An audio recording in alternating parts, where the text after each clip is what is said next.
Ne vous inquiétez pas, il faut qu'on s'approche des gens. Jarama. Salam alaikum. Kobe on to benni. Satrabe. Eso yabe. Abajandi adaraki. Kobe me roku na ko to anga dar mo. Neni wo ko ma me dar na sun. C'est la veuve, vous la connaissez, de Soya. On t'a dit oui, mais non. Il y a la nation. Ene jen araki baba bana yewtande almami Bokar Biro Yeah. taweteɗo ko kañum woni almami takkitoro Ça travaille. De Suleiman, mesdames, messieurs. Nous avons aussi assisté sa femme. Suleiman est handicapé. Il conduisait taxi, le mototaxi à Mamou. hay si tawi wona kanko En tout cas, vous allez voir tout à l'heure les témoignages. Et on va projeter aussi les images. Vous la voyez? Salam alaikum. kanko noon almami Boubacar Biro fewko arata ko almama Fouta Diallo La veuve de ari Yahya. alsilama ko on piiji nayi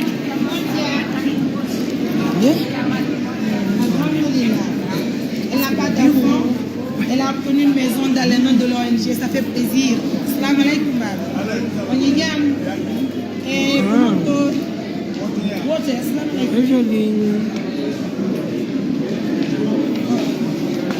Ane ko nomi woni ma. Water ya ben weja. Haifi. Alhamdulillah. Jami men no danki.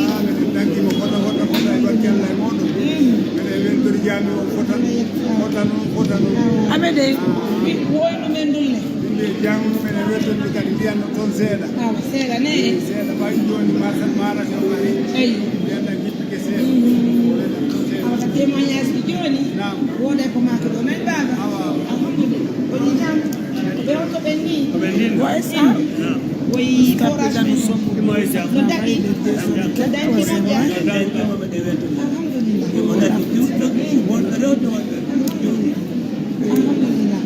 Merci beaucoup mes amours, merci de la fidélité. Hein. Allez, ça continue, regardez la salle. Pourtant ça vient de commencer, nous n'avons pas encore fini d'installer les gens. Merci à toutes les bonnes personnes. Salam alaikum. On est bien. On est bien. Lawa metu mo yane gol.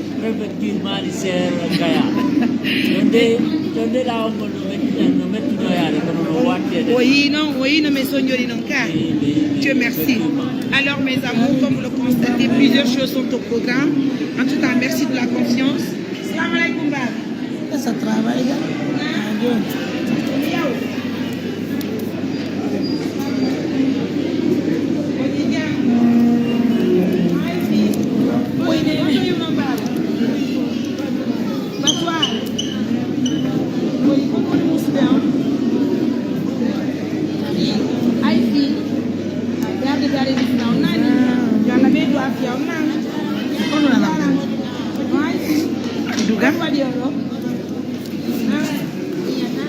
Abdou ça va bien. Ça va. Ka. Ronki.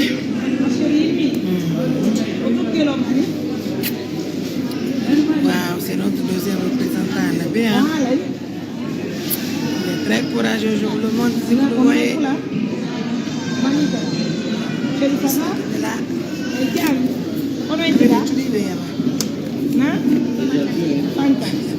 Regardez, elle a 12 ans. Elle est née comme ça. Elle ne voit pas. Ça fait vraiment pitié. Hein. On va revoir son cas, mesdames, messieurs. Ça fait vraiment pitié de voir les jeunes filles. Regardez la situation de cette jeune fille. Elle a 12 ans. Elle ne voit pas. Dans tout ça, elle est là.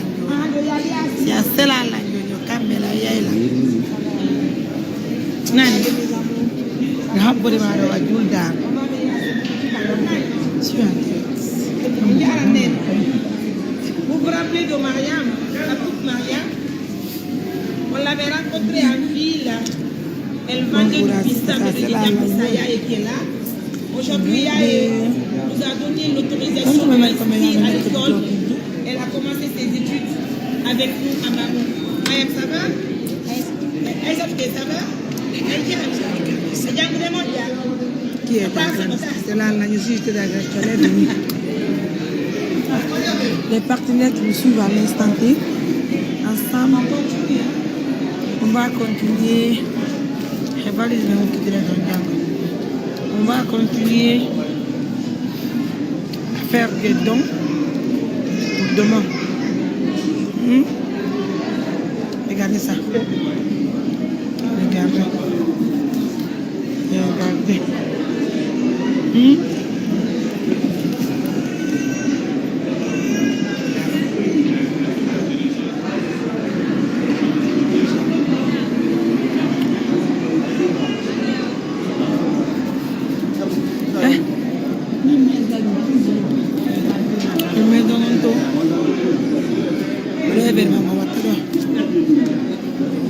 La nuit, c'est maman. Oui.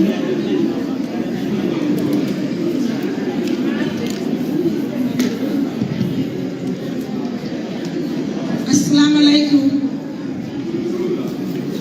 Haray onon be wonɓe ɗo fof miɗen salmini on mbiɗa yetti on mouradu moƴƴuru nani haray ko andi ngol on en fadini on pandi kono yaafoto ɗon andi himɓe buyno duwa inde ga fulasoji meɗen seyno hande haray sen fuɗɗike cérémonie o men noon hewtali kadi satteɗiji go heɓay raison pour laquelle min falate o jippino seeɗani haray j'invite mes partenaires e tawde e meɗen fuɗɗoɗen haray ko wadde gonka maison nani haray ko watti e muɗum kadi no gasan foy ɗon andi mujoɓere wonde wadde haray hande o haaju ɗo mujoɓere wiyetede assistance humanitaire d'urgence mi yarta ka lukka pular haray ko mujoɓere wallitotoɓe miskinaɓe ɓe e julɓe Allah hatto jimɓe ballal e bangeji ɗin fou haray noon meɗen andi onon ɓe seniɓe ɗo fou mi wawali wallitade onon ɗo fou ko woɓɓe moɗon yiɓi ballal e fe amen kono inchallah onon ɓe seniɓe ɓen ɗo fou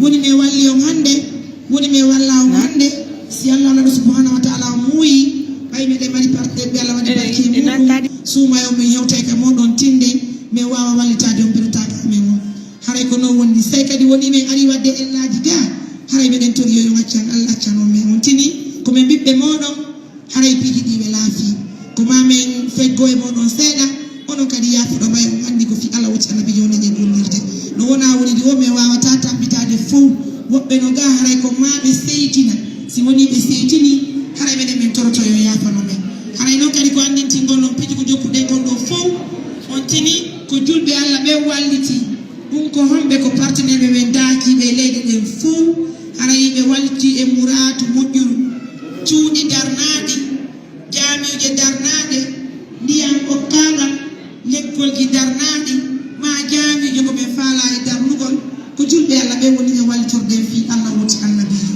hawa komin dari ɗo ni hawa o ni heeɓi duuɓi tati gila min fuɗɗi golleji ɗin kono tigi ti yew min heɓani taw jawle ɗiwruɗe ka laamu kono on tini ko kamɓe joni en kaydi ko holli haray no hiwi en ka yaasi yo Allah dandu se yalti golle ɗe ka saare en fotti e sattedeji laamu ngun no joni en kaydi fiyo ɗum ɗon yiwu en hara goto waɗani en ko boni hayso tawi on tigi waɗi en ko boni se gaɗi en wullitike ɓe wawa ittanade en haray sariyaji ɗin yewre muɗum sina ɗum feere o sayi ɗo min hendaki taw buuɗi ɗiwɗe ka laamu haray ko teddugal e jumɓe Allah men fof kono ɗon andi si ɓe wadde wona ɗum ɗo ɗe wawata waɗugol e hollali laamu ngu ɓen ko homɓe ko halfaɓe ɓen ka préfecture haray ko halfinaɓe ɓen ka commune meɗen ko ɓe woni ko ardi saare nden fof hiɓe inne e maire o ɓen ɗon no ka laawol hiɓe ardi ɓe tawde e meɗen hara ɓe anda e golleji komin jokki ko hollantenɓe golleji ko jokkuɗe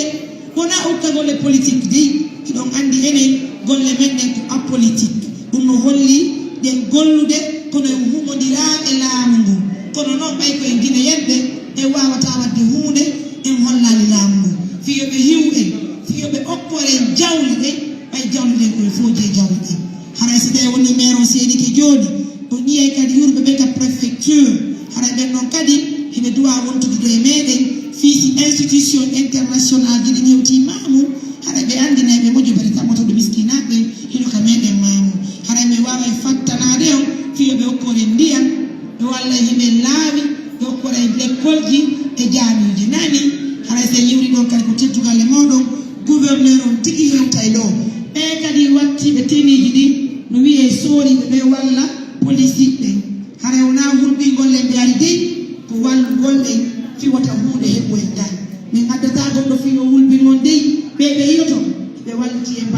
fou si men yetti ɓe ka o projet kala muraadu komin nangi mamum ɗo hara men hunnanani si men noddiɓe ɓe arda e doyi ɓe wallitomen buuɗi fi ɓe ƴantataɓe haray ko wakkilagol wondeni maɓɓe nder ga hara gacce waɗali nani kala kadi ko heɓɗo nga yo andu si ɗe woni ko boni wona ɗum men fanani siko moƴƴi noon haray ko ɗum wonno yelaɓe nani haray jebbine gorko tunni en fuɗɗoto jornan merci.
Timbogal fof wawa yayno wonde almami Fouta Diallo ɓe haaldini joni ɓe tumbodiro e Kouriya ɓe sumoyo tonɗe Bocara ɓe sumoyo tonɗe Alpha Mamadou Baki a woodi no woɓɓe maɓɓe yawɓe ɓamdinanoyi Kanko Bocara biro awa mawɓe ɓe falama jampitade ɓeɓe haldi naɓugol koto makko ɓe taranoya ko ti Fugumba awa Kanko Bocara biro o mooɓi larme makko ɗe sukaɓe ɓe ñiwtiri ɓawa makko jokkimo ɓe wi ɓe jokkituɓe Kouriya ha ɓayti ɓe fokkiti ɓe yahi ha e lawol ɓe yahole noon ɗen ha ɓe hewɓe Kouriya ɓayti noon jama Kouriya o yiihi ɓe ara ɓayti ni tekkuɗi Kouriya yiimo timbo moɓinoɗi Kouriya kañum e lamɓe Fouta ko ɓayti ɓe haydide ko kanko Alpha kanko Bocara Biro mo ara kanko e goneji makko iɓe waɗɗi fucci maɓɓe ɓe jogii kafaje maɓɓe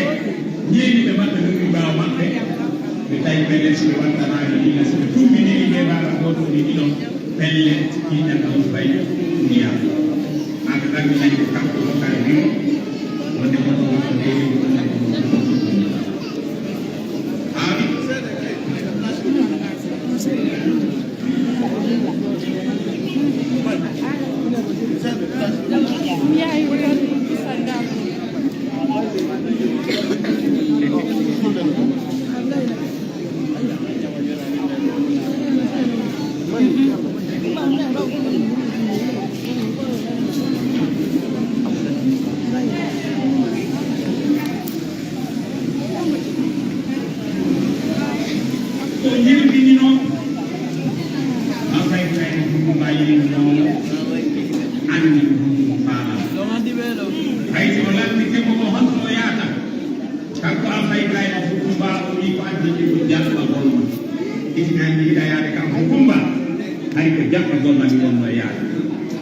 ma yettone kisan Fugumba tarano yaani Alfa Ibrahima Fugumba di fijirani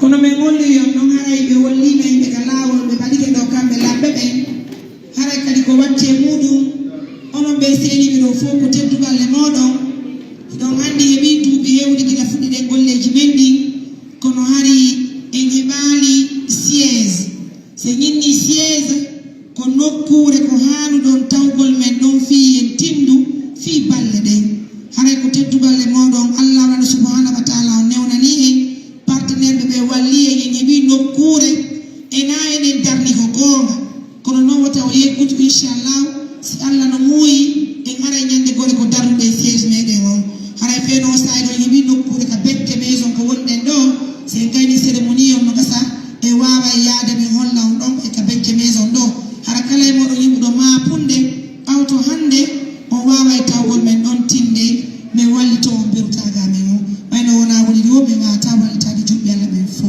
kono fayntin min toroto min jeeƴa o min fatto on kadi min holla on haray dey kala mo wonimo men wallali woni hande woni janggo woni faɓɓi janggo haray taw tigi waɗu gacce haray kadi so ɗaɓɓimin o ƴiyali men wota o seyti andite golleji amen ɗi minen ko haani ko wona e jooɗagol e bureau dey ɓay ɓe ɓe yeto gollanama ɗo fof ko minen woni ko ɗaɓɓitiɓe ittiɓe ino ɗo wiya hotto ɗum on chari o makko on ino ɗa wiya voice alaji tivian oɗo ko sagata ko dale iwi gila o jibina ha hande o iwali ka maɓɓe o ari nokkure sina koɓe naɓunomo kadi laabe hande alaji iwi laabe o ari pita o iwi pita o ari dalaba o iwi dalaba o ari mamu hande haray ko moƴoɓere nden addimo ka meɗen ɗoɗe haray no yurɗomo ɗo ni no yurmi ko mouradu yurmudu ko fota wona e seeɗa haray jumɓe Allah ɓen fof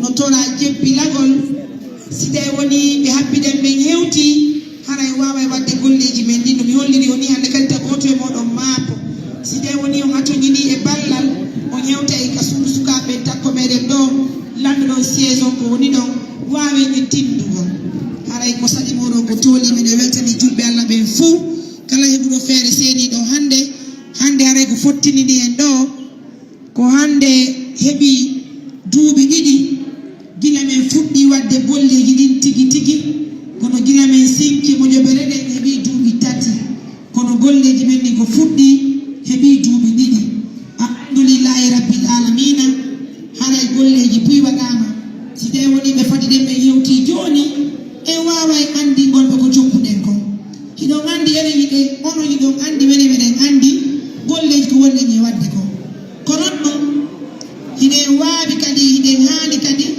hollugol halfaade ɓe ka diina e ka dawla e golleji ɗin fof golleji ko jokkuɗen kon fii yoɓe waawu hollude laamu dow dow ngu wondema miskinaɓe no ka fulasoji meɗen on andi lagine wona Konakri tun hatti enen kadi hiɗen hattoñini e ballal ngam ɗon ballal ko honnogal heɓorta ko si tawi woni ɓe waawi wallitorde on fii Allah woti annabijo en même temps kadi hollite laamu ɗum yoɓe wallito en yoɓe jonno en jawle ɗen funa soji meɗen wawe e wallitade miskinaɓe mi holla yon ɗo joni yummiraɓe neniraɓe e wonuɓe laaɓe nokkure ko wiyete Talambara majjanamen hakke hande ɓe wettani Allah woni subhanahu wa ta'ala o ko tawata Allah hokkimin tuutal yaltugol ɓe yattanko muɗo ka funa soji mi waltoron fi Allah woti annabijo woɓɓe ɗo inni men koto ɓe ɓaɗo o kono si ɓe mbaɗaki o kongo ɓaɗoto woɓɓe ɗo inni men to ɓe ɓaɗo few si ɓe mbaɗiki o moƴƴanamen kono mene minen andi ko Allah tagata ko Allah warata kala ko yumika Allah minen ɓe mara feere ɗum ɗo hay so yimɓe noddiyon ɗo min innita hayde goto ɓen fof koye nene goto koye baba goto minen nodduɓe ɓe ɗo fof komin paykoye asama ɗo fof ñetteme kono ɓe Allah ko ni mo yiri hay piiɗe fof goddire yalla yoli yo ɓe neniraɓe ɗe maketeɓe nenanji basajo ko Talambara ɓe ƴiwu kamɓe kadi a tañiniyata ko pellet gila ɓe jibina ɓe mbiyaɓe tuɓi jiɗu en tout cas woni tuɓi 60 haray hande ɓe ka meɗen mamu en ɗo yummiraɓe ɓe yawno représentant amen laaɓe ko tamminiimo ɗo haray aɓeɗi siɓɓeɓiɗi siɓɓeɓe aɓeɗi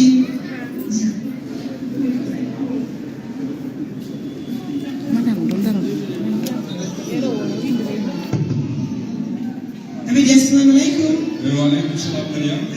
Merci beaucoup e salminitela arɓe tawda men bien haray musidɓe ko annintingol oɗo ko Alpha Boubacar Diallo wiyete ko ka meɗen laabi o woni kono ko jibinande mamu komo ka meɗen timmo haray noon ko kanko woni arno lottiɗo men on laabi haray o sagatamo yiɗo no dari no watti casquette on ɗo enregistré ɗo yimɓe ɓe haray on ɗon woni deuxiéme représentant amen on laabi haray o yi kadi sonnajo wonɗo sendugol ndiyan ɗan ko on ɗo woni représentant amen tan on laabi haray aɓeɗe ɗo yo jamaji ɓe habbiɗen men yewtude mi faala juste yen ɓangi gokku tunni kono hiruɗen nenanji basajo.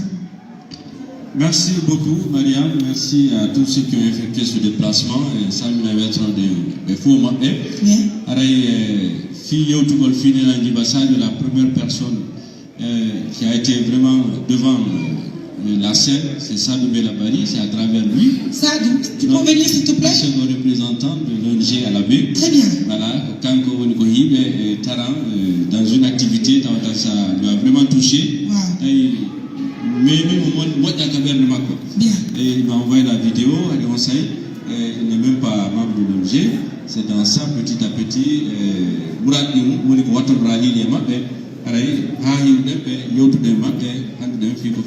mais il est mieux placé pour expliquer le cadre. Alhamdulillah. Koko agoyon, nous n'avons pas de séparation de fous, c'est on y va appliquer des nari, on y est gordé, il y a tout des cambodo, comme de Wonibe, et d'aro heso modo, de Benemolo de Ombodo Yidi, Harry don't yield the honor and get on you and capital daddy and no. Mais after two go kutundi me nyonga now, fio man to go to Jukudem or Velafi, comme Allah no walita de Neurimudo. Oui, ça veut comment ça va? Oui, ça va, Madame Touré, alhamdulillah, et salminion, et salmini, ni jamali, c'est une offre, et nous pouvons la cabine.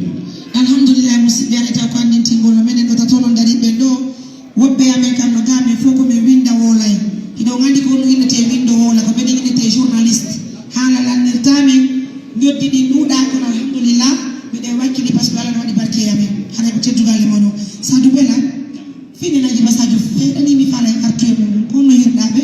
Ok, Mariam Touré, Nenanji Basadio no yewtirani il y a d'ici là 2 ans dubi didi wete sumaye mi gamen tarambali mi heɓi hakkilani tugol fi maɓɓe tawi miɗo mari ɗon komi naɓana woɓɓe bo fi koɓe wallitora fi sukka fi sumaye o wiyete sumaye j'ai pensé à Nenanji Basadio ɓayari ko neneɓe yiɗunoɓe kadi ɓe mo bappiraɓe am hay so tawi ɓe fatigué hakkillan hokki mi yawmi ndaara si ɓe wuuro effectivement min mi mbiyayde ñande ka maɓɓe